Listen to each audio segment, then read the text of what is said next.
whatever that place. What? I don't know.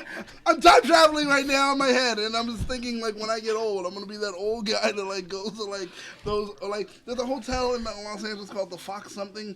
I don't know, the Foxtrot, or it has mirrors on the ceiling or something. I don't know. Okay. It's yeah. I don't. Don't worry about it. Don't worry, man. I don't. Hey, you know, grown-ups do things. I don't know what I'm saying. All right. Time travel, guys. We're going to talk about it. Right? Is that what Yeah. We're talking about time? Yeah. All right. Yeah. So, yeah. Timey-wimey, weirdy, wibbly wobbly, wobbly. timey-wimey, welcome to Live from Gallifrey, right here on that hashtag show. We pretty much start every week around either 6, 6:30, depends on what we're doing. Yeah, 6:15, 6:25, Hey, 6:37. What time is it right now? It's 6:30. 6:34. So we started at 6:30 in my head, and that's what you'll remember. Close enough. Close enough. Close enough. Close enough. I am Daniel, and to my left is the lovely, ever incomparable replacement for Undeniable. Al. Undeniable. Insatiable. Okay, let's. Josh. Incredible. Josh Goldman replacing L. That's what we're not gonna do. I don't know that I can replace L. No, well, you're not replacing L. You're filling in. You're filling in. Okay. Show us your tits. Yep. That's something I mean, I could. I don't. God damn it. You definitely know I have one. No. So, Yeah. all right. I've got extra parts on mine. Oh, that's right. Ugh, hardware. That's where the Cybermen things would attach to on me. Oh, jeez. It makes it colder in the cold. Oh, it does. It makes it colder during the cold time. Yeah. It can burn in the hot and the heat. Like if you're driving in the car, sun's hitting you right on your. Oh yeah. At the beach, if I Oh, Ooh. jeez. That's rough. Sorry, is guys. rough. Welcome to hour 2 of body piercing here with Doctor Who. No.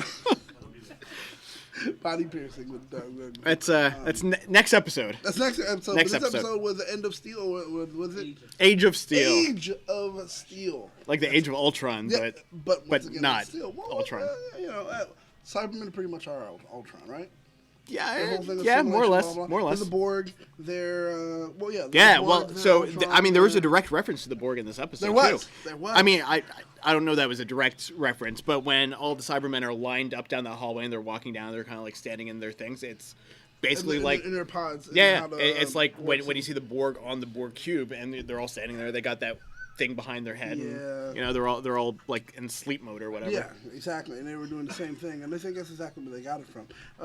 There were a lot of references like that in this episode to other things. For you, that's a good question. Which came first, Borg or Cybermen? I think it's Cybermen, right? Oh yeah, absolutely. Because Cybermen were a thing in the original Doctor Who series. Yeah, exactly. The Borg were not a thing until the Next Generation, which was like late 80s. Oh, dang! Wow. 1989. There you go, 89. May Wait, when? May 18th, 1989 was the Borg or the Cybermen? The Borg were introduced May on 18th. the show STNG. Right, The episode was Q Who. right. Oh. Oh, okay. So that was 89. The Cybermen were way earlier in Doctor Interesting Who. enough, though, with that, we still have a super chat. Oh yeah, we just got a super chat from the Blur. What's a good Doctor Who for someone who never watched? Are you talking about a specific episode or a specific Doctor? Yeah, that's a good question. There's better going to be question than your question. different answers depending on which one. Yeah, exactly. It depends on what you're looking for. If you like action, if you like comedy, you like drama. There's different types of doctors, and of course different types of episodes. So Right. it depends on what you're looking for. Personally, for me, Yeah. if you're looking to just get into it now, I would start with David Tennant. I mean, Christopher Eccleston is one of my favorite Doctors, though. But after he leaves, it's not. It's none of it's really important to what goes forward. What? With Eccleston. Oh, after. Oh, yeah, that's true. That's true. Like Time- you can start with time came and you can went. start with David Tennant Yeah. and understand everything that's happening going forward. True. That's because, well, I mean, If you have the time and you don't mind spending it, I would absolutely recommend going with Eccleston because I like his stuff. But I feel like it's not important to the overall New Who era. Very true, but that's also because Eccleston, they say, was a dick, and Russell T Davies hated him, and also his protege Moffat hated him. So when they were like, "Oh, great, I'm going to continue with the show," and he's gone, let's make everything he did null and void. It doesn't even matter. And it was like, dang, that is that harsh. Like, that's how much you hate someone. where you're just like, oh no, you know what? You left me holding the bag. Right. I'm gonna make sure that you didn't exist. For 1 second, Ro just asked a question, and in order to get an answer to that question, he will need to super chat. Oh, nice, nice. I like that. Super chat is for an answer, man. So that's my answer for the Doctor for an episode. I would agree with Ro though. Blinker Van Gogh. Oh, Van Gogh's good. Makes you cry, I guess. You know. I mean, there's Blink, there's Midnight, there's Van Gogh's episode, there's Let's Kill Hitler. Let's Kill Hitler was a really good episode too. So I mean, it kind of depends on what you're looking for and what you're into. So did they even answer like as for doctors or episodes? He just said that he's never watched Doctor Who at all. So to get into it. So go ahead and watch Blink. Because that's a non-heavy Doctor episode. Hey, it's a Doctor Light episode. Yeah, it's a Doctor Light episode, and with it, you don't really know too much. You don't have to know too much. It's going to fill in and give you all the info. Then after that, you're going to want to get an understanding of the Doctor, the gravitas, and importance of it. That's where you go ahead and head over to Van Gogh. Trust me, it will change your whole ideas or concepts on what you think Doctor Who is, how cheesy it is, versus how it can affect you in various ways. Then after that, go ahead and watch Midnight. It's a fun episode where it focuses on the Doctor and the people around him that aren't even his companions. From there, free for all. Yeah, I would say if you like those episodes, then go back to the beginning and start watching. Well, not the very beginning. That's like what, like 400 episodes. I'm not watching Old Who. Talking about Old Who. I mean, Tom Baker stuff is fun. It's fun, but puts me in moments. So, we're talking about New Who, 2005 and and beyond. Yeah. But so. Let's talk about the episode. The Age of Steel. The Age of Steel. It is a part 2 from the episode that we had prior. I forgot the name of that one. Something about steel. Rise of the Cybermen. There you go. Rise of the Cybermen. Not even about steel. So that episode. Remember in this episode, we find out that we're in an alternate dimension. We have the whole situation where we have Mickey and Ricky. We also have Rose's father. We have a non-existent Rose because Rose's mother chose Jackie. People need to see Jackie and realize why she said, "Hey, I don't want kids." When you have a body that looks like that, and you say to yourself, "Do I want to ruin it with a child?" That's what she said on the show, and I was like, "Hey, all right, I guess you're fine with that. Just have a dog named Rose, and you'll be fine." That's what you did, and that's great. But wow, she's a beautiful woman. She definitely is a beautiful woman. I definitely understand it. I only did that just so my producer would be happy because he wanted to see that on screen. Moving on. But so that's what we had going on, and the Cybermen are slowly taking over the world with earbuds. So for everyone that happens to have the iPhone AirPods, that's going to be your future. And this was pretty much a direct reference to the earpods because this episode came out in 2007. Yeah. 2006, 2007. Yeah. And that's right around the time that the iPhone came out with the. Oh, dang! See, look at that. Doctor Who, knowing what's going to happen. 2006. Yeah, 2006 was this episode, and the iPhone came out in 2007. So this was like the iPod era. Oh, and that's why they were like earpod, blah blah, yada yada. See.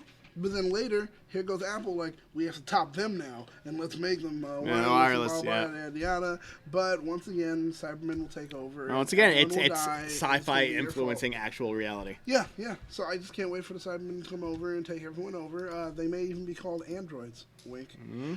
So just letting you guys know, all you guys that have iPhones, you're all in it. But now, one thing that was interesting about this is because this was a parallel world, and the Cybermen hadn't existed there previously. Yeah. These were a brand new version of the Cybermen that were created specifically on for this dimension, Earth. Right? Yeah, exactly. Because the original Cybermen didn't have those handle things on top of their head, right? They didn't. Well, yes, they did.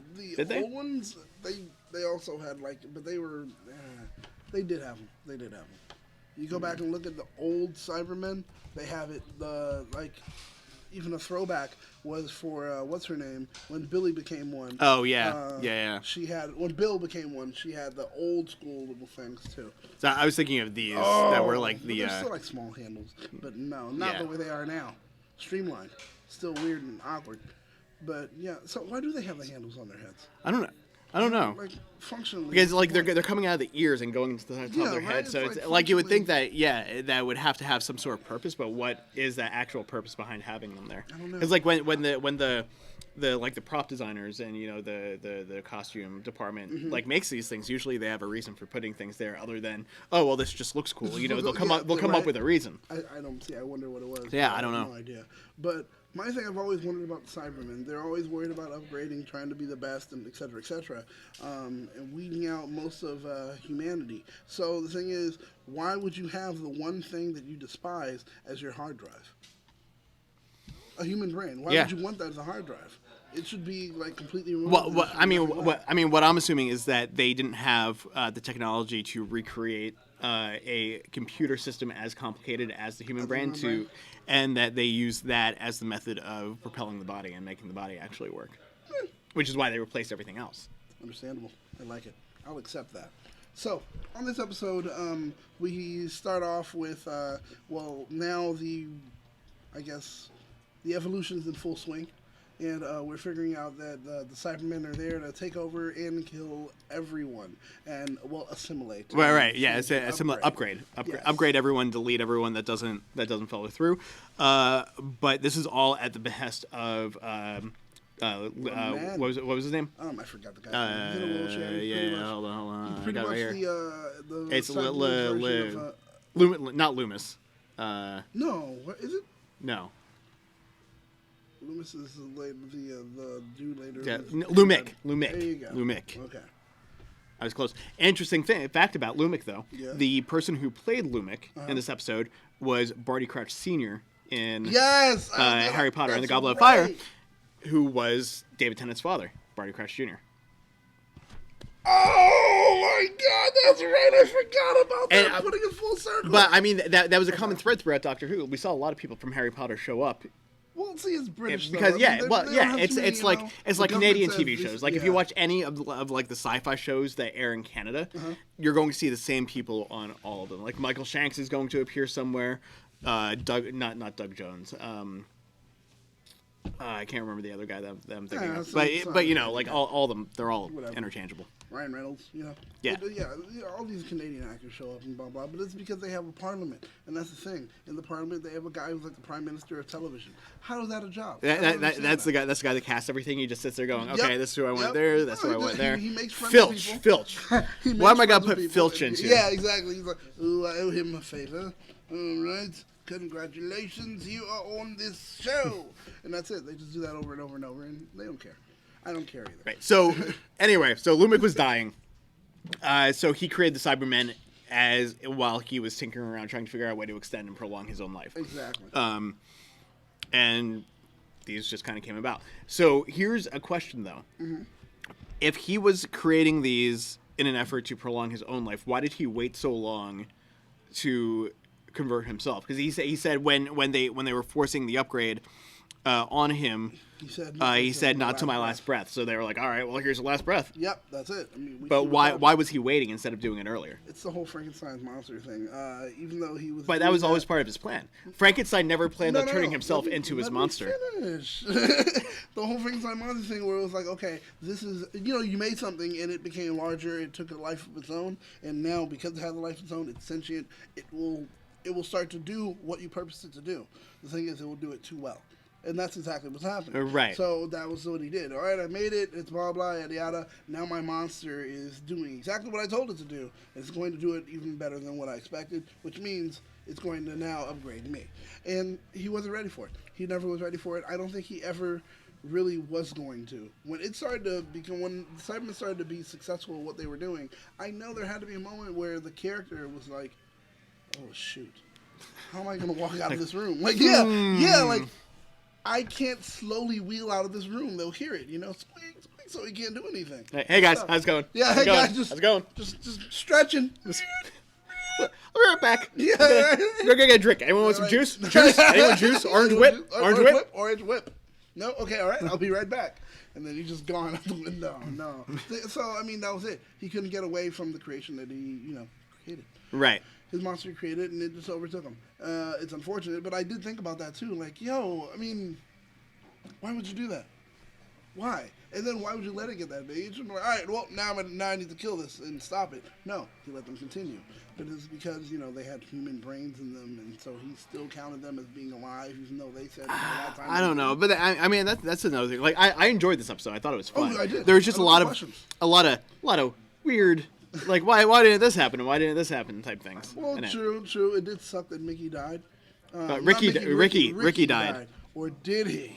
Well, was it really him? No, I mean that depends on. Well, yeah, how you look at depends things. on how you look at things. But see, that's another thing.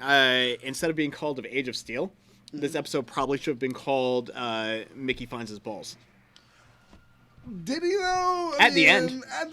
By the end of the episode, Mickey was like, I'm tired of being a sidekick. I don't want to be the canine anymore. True. And then later he meets Martha Jones, and it's like, great, good job, dude. I mean, but that's after he comes back. Yeah, that's later. Well, that's when he becomes tough, and I can kill now. I was here in this rebellion, and blah blah blah. Yeah. British. But that's how they sound to me. So, I mean, still, nonetheless, yeah, we have to wait for that to happen. But yeah. Okay, he found his balls. Yeah. I mean, realistically, this whole storyline can be broken down into, okay, the Cybermen become sentient. They try and attack. The Doctor foils them, and everyone goes home except for Mickey, who stays behind to help fight. Because he's like, look, no Rose here. My life will be good. Right? Yeah. Well, yeah, because he was like, well, because at the end when you saw after he made that whole thing about not wanting to be a tin dog anymore. He starts walking away, and then he does the I'm gonna turn around and look back just to see Rose one more time, and she's hugging the Doctor, dude, and he's like, perfectly content. All right, she was perfectly content, like, oh, Doctor, like, I'm going off to possibly my death, and, Doctor, yay! I'm so glad I got to hug you for a second. Right? Like, why did like I understand hugging. I understand giving Mickey a hug because he was going off, and who knew what was gonna happen. Right. She was going with the Doctor. Yeah. Like why did they have to hug?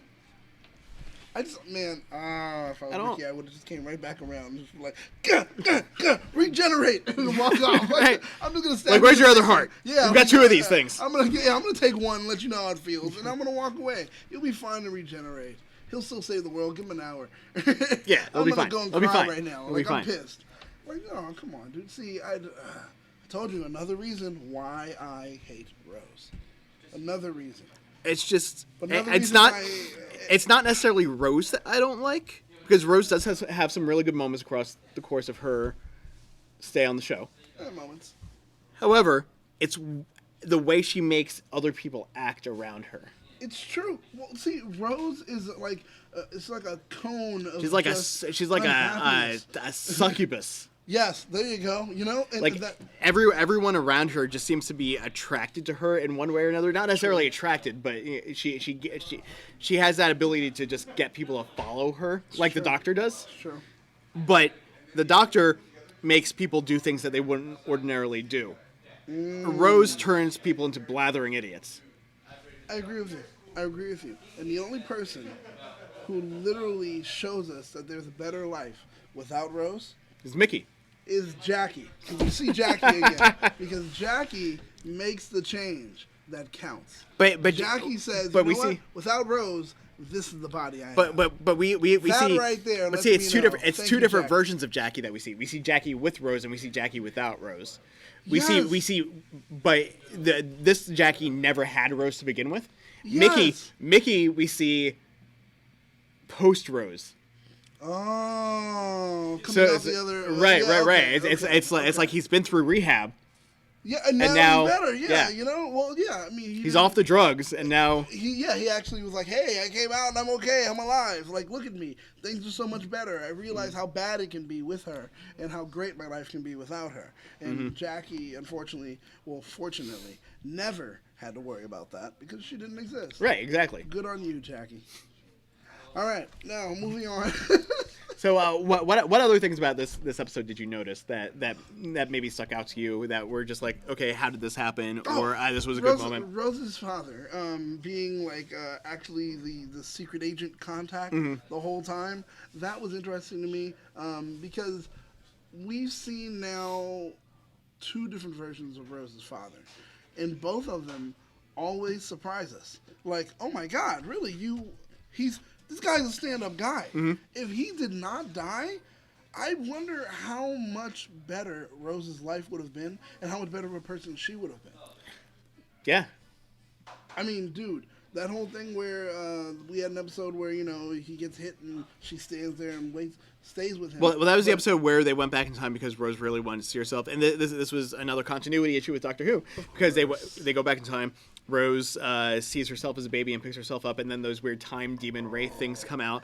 But that's the only time those actually existed. We've seen the Doctor bump into himself how many times now? But he's a Time Lord, and he kind of like slightly exists outside of time, even though he's within it. So that's weird. It's like I don't know. It's just how that works. He's the only thing or only being that can jump into its own time stream. You have to remember that. I guess. Yeah, it's a problem. Or like fixed points in time. Like that there whole are thing. fixed points in time, yeah, and, you know. Yeah, when they're convenient to the story. What do you have to? What's the show about? Like speaking about being convenient to the story, the dude who actually unplugged Lumic from his thing. Oh yeah. We never saw anything from him that gave us any like any inclination that he would actually feel that way, or that he well not only had that but some that he knew something nefarious was going on and made a conscious effort to override the things in his ears. So were those fake ones, or that he found some kind of override for, or were his just defective? His are fake. His was fake, because then later, that's why that lady says, "Oh, well, these," and blah, blah, and then they're fake and blah, blah. It was just giving us the answer to him. Right. That's all it was. Definitely. So he probably worked with her to get those fake ones. I just wish we had, like, seen... gotten something to tell us... Like, dropped, like, a little... Yeah, just giving us, like, a little breadcrumb to be like, oh, that was him. It would have been nice. Yeah. It would have been nice. It would have been nice if they actually took the time to really give us a good story that's cohesive. But there's not always... You're not always able to do that. But it was so fun. Travel, like, I feel... you just let things But this go. wasn't even time travel. Yeah, this was a parallel universe. That's still something. Is it? I don't know. No, it's not. It's not. It's space. It's space. What does the TARDIS do? All right. It's come on. Remember time and alternate dimensions in space. Yeah. So there you go. Which raises up another thing. If they can go, if alternate dimensions is an actual thing in the name of the TARDIS, why was getting to this parallel universe, alternate dimension, an accident, and why can't they go to alternate dimensions on purpose? I think they consider dimensions alternate timelines. Because I mean, think about it. It's like something does happen. Or dimensions, as in the maybe dimensions and universes are two different things. Like a parallel universe is different from a parallel dimension, or like a pocket dimension or something. Because the TARDIS is bigger on the inside, so that's like that has something to do with dimensions. That's true. So maybe like it's supposed to have a pocket. It's a pocket. Yeah. So maybe in Doctor Who, dimensions and universes aren't the same thing. Oh, that makes sense. Maybe. Okay. I don't know. We'll accept that for now. I don't know. That didn't hurt my head. All right, Matt Thompson's got to go. Bye, Matt. Bye, Matt. We're gonna miss you and your long locks. Ro's hair is better though. Just letting you know. Mine. Ro told me to say that. Thank you. He's gonna pay me for it because I said his hair is better than yours.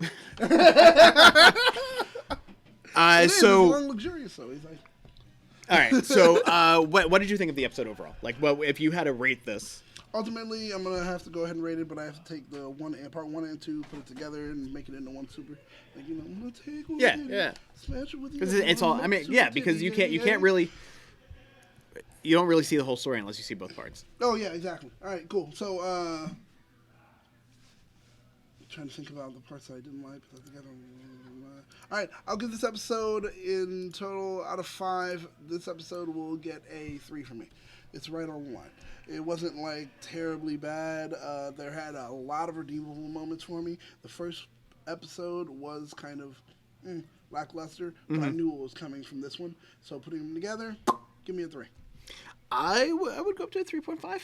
Yeah. Only because I felt like this episode did a lot to bring Mickey into his own. Oh, okay. So you're a fan, dude. I like when characters who have gone through the things that he went through get to not be that person anymore.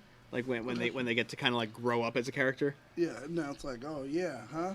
You see, I'm important now. Yeah, that makes sense. I like that. Because Rose, if anyone needs to get out of her shadow, it's him. Yeah, absolutely. Well, what did you think of Jake? Jake? Stay Farm Jake? Yeah. Okay, yeah. The guy in the van. Actually, he was cool. He was just kind of there after a while because Mickey was just like, all right, I know computer stuff. Yeah, like, Yeah. he was like, move! Just started typing on it, and the guy's standing there like, oh, wow. I thought you were supposed to be the guy behind the, guy in the van, the guy behind the chair. But Mickey comes in, and he's just like, all right, I've got it all. And the doctor's telling me code. Well, don't forget, He did it on the phone Mickey's doppelganger, Ricky, was the most wanted man in all of London. for parking tickets. I mean, Still wanted. Still wanted. Yeah, it's true. Right? And he was doing it while... And then the doctor was like, oh, I appreciate that. And I was like, get out of here. Parking tickets in London. Is that a People thing? drive in London? I don't even know. They do, and it's scary. Yeah, they do. Like And then those that freaking alleys. circle, that Well, little not only thing, that, but like when you're driving places and you have to go down one of those streets where the car just barely fits down it. And then they're still like, oh, yeah, just head down that street. I was riding in the back of an Uber there when I was there a couple of years ago, and I'm like sitting in the passenger seat, like on the side or behind the passenger seat. So I'm on the side that the guy's driving on, and I'm just like looking out the window. And I'm like, we're gonna hit this wall. We're gonna hit this wall. We're gonna hit this wall. I'm gonna die. We're gonna hit this wall. That's it. No, I'm cool. I'm cool on that. And I'm not riding on the bike. So, I did not ride on a bike while I was there. Nah, we'll figure that out. Figure that out, London. Get that shit fixed. You're old. Fix it. Okay. Anyway. Yeah. Anyway. That's my PSA. See, look at that. Time's up. Time's up. So, what did you guys give the episode? We'd love to know. Let us know either here in the comments later if you're watching this later, or in the chat here. So you got live chat, you got comments. If you don't have time, you can make sure you can find time, put it in the comments. Let us know what you guys thought about the episode. We've told you exactly what we thought. Is there any more like trivia or any little nods and notes that you're like, let's take a look. Oh, there are actually a couple of things that stood out to me. So Mickey is the one that gets the cancellation code for the emotion negator chip thing. Yeah. First question: why does the chip have an override if not having emotions is an essential thing to Cybermen being Cybermen? Like, why would you incorporate something into them that could allow the emotions to be turned back on? Well, it's a failsafe. That's what probably that dude was. Oh, there's a failsafe. So you think that was a plan from him? Yeah. Okay. So second question. Okay. So Mickey is the one that found that in the background, right? Yes. And the whole thing with this network is that that the dude built was a worldwide network, right? Right.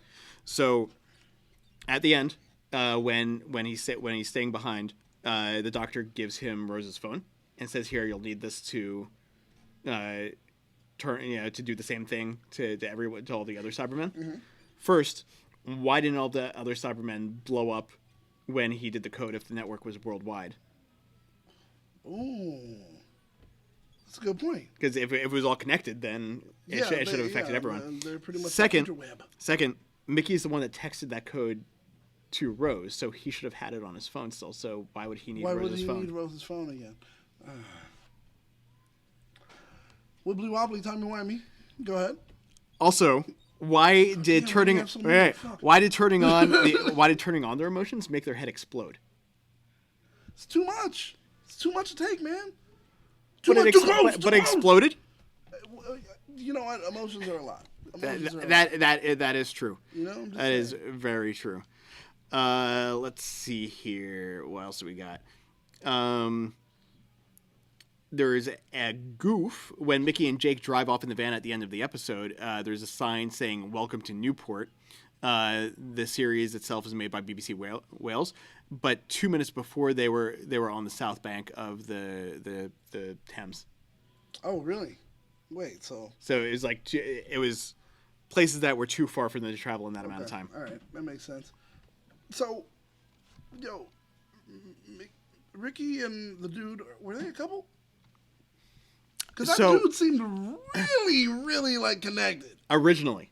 Okay. So in the original script, they were supposed to be together, and then when they edited it, they had to cut those scenes for time, or for whatever reason. So that part of it was kept out. It just looked really weird. Like that guy was looking at Ricky with those eyes. I was like, oh, what's going on here, man? this is really weird. You guys didn't explain it, so Yeah. You know. And he was like, when Mickey came back. I mean, and I he just was like, kind of Ricky died. He was like, shut up! I don't want to hear from you. I just took it that "Man." they were close friends. Nah, But I don't know. Let's see. There's also some more connections when, and in the beginning of the episode, when the helmet's coming down onto the Cybermen, that is a shot for shot of Star Wars. I knew when it. I knew when Darth Vader is having his helmet put on in Revenge of the Sith. I knew it. All right. God, dude, it's like nods to everything. Right. Let's see. Was there anything else? Let's see. When they were hiding behind the mini skips, Rose and Pete are holding hands. Like the really? little ship things that they were hiding Yeah, behind. And then they cut to a close up, and you see them grab each other's hand again. Ah, well. So I mean, that's just a continuity error. Any really good one? One more. If One it's more? a really good one. If it's a really good one. Okay. As the van is driving up to rescue the Doctor and everyone else, a row of Cybermen are seen marching towards them in the background. When we come back to that shot again after it cuts away, the Cybermen aren't there. Really? They just like disappear. It's almost like have you ever been like driving down the street and you see a car like get into your lane behind you, and then you look away for a second, then you look back up and the car's like nowhere to be seen. Yeah. That's what happened with the Cybermen. Oh God. that always wakes me out though. Like that's when what- I was driving, I'm like where did that car where'd go? And it's like completely gone. And you're like, oh my God. It was Like never where did here. it turn? There's no turn. It was never here. All right. Well, just like that, we were never here. We're gonna end the show. So, Josh, where can people find you? You can find me on Twitter and Instagram at Vogue on Poetry Slam. The best name on the internet. Well, I thought that was yours. Hey, no, mine's most electrifying. But yours is the best. Yours is just the best name. But yeah, you can find me at Battlestar Galactica. Anywhere you look on social media, that's where you'll find High me. five, Friendster. No. Name's too long for Friendster. So, unfortunately, you won't find me there. But once again, you can find me here on that hashtag show. And if you guys haven't taken the time to check out the website, you should. There's a lot going on right now. Well, there's actually going to be some big news that's going to be revealed on a show on Facebook coming up that most likely there will be a definite article about concerning Star Wars. Yep. You So guys like if you guys sci-fi? are at Star Wars, head over to Facebook Star Wars Fanatics. That show will be starting at 7:30. Hayden Christensen's back. At 7:30ish. Shut your mouth! And if you like wrestling, head over to THS Wrestling News for a wrestling show tonight with Johnny and Johnny. I love that. How it's like, oh, Johnny and Johnny. It's him. All right. J&J? So, yeah, nah. Oh, JJ? No, JJ, someone else. I'll drink some J&J. But Ian J. But once again, guys, you can go ahead and keep it tuned on your computer, your phone, anything you want, because head over to Facebook. That's where the night is going to continue, and the night will end, and it's going to end in a huge way. So check us out there on Facebook. We want to go to Star Wars Fanatics first, and that's going to be at 7:30. 7:30. So that's about roughly 24 minutes. Roughly about 24 minutes. Head over to Facebook and check it out there, Star Wars Fanatics. There is going to be monumental news that you will only yet hear. What is it? I can't tell you, man. I'm gonna wait for them to tell you. If I say it, it's gonna ruin everything. Fine. I don't have the delivery. I don't have it. You know. You can't hear the music in my voice. All right, guys. So once again, thank you. Make sure to like, comment, share, and subscribe. Keep up to date with everything trending In geek pop culture. Say it with music in your voice. All right, guys. good night. Antonio Margheriti! All right. They're exclusive on Star Wars.